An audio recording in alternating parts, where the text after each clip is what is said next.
Good afternoon, everyone. I hope you're doing well. I hope you're having a terrific Tuesday.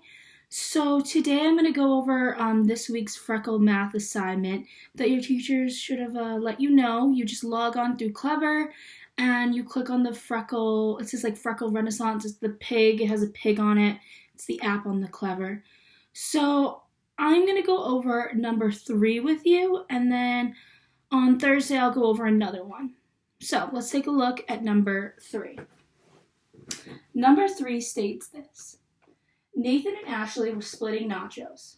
Nathan ate 3/8 of the nachos and Ashley ate 1/4 of the nachos. What fraction of the nachos did they eat together? So before I did anything for this word problem, I first cubed it. And like I said, cube stands for circle the number, so I circled 3/8 and 1/4. The U in cube stands for underline the question. I underlined what fraction of the nachos did they eat all together. Excuse me. And then it says box keyword. So I thought that fraction was a good keyword to box because that's what we're working with. And I also boxed together, which is going to let me know that I'm going to need to add these fractions together. Okay? And then the E in cube stands for evaluate. So my question is asking what fraction of the nachos did they eat together? So I know that Nathan ate 3/8 and Ashley ate 1/4. So I'm going to need to add these fractions together. So let's start working on the evaluate part. I'm going to take 3/8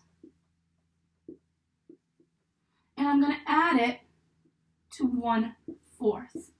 Now with fractions, we can't do anything. I can't just simply add across like this. I first need to find the common denominator. And what I mean by common denominator is what number can both 8 and 4 go into. That's why it's really important that you know your multiplication math facts. But let's say you're still struggling trying to figure out what number both 4 and 8 can go into. Well, you can always write their multiples down like this. You can always go on the side, 4, 8, 12, wait a minute, 8, 16, wait a minute. I noticed that in each multiples, 8 is the common denominator. So that means I like to go underneath, and my common denominator is going to be 8. Okay?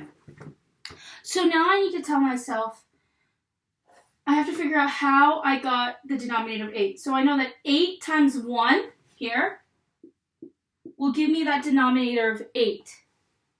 Okay? So whatever I do to my denominator, I must do to my numerator. So if I did 8 times 1 here, I have to go up to the numerator and I have to do 3 times 1. Well, 3 times 1 gives me 3.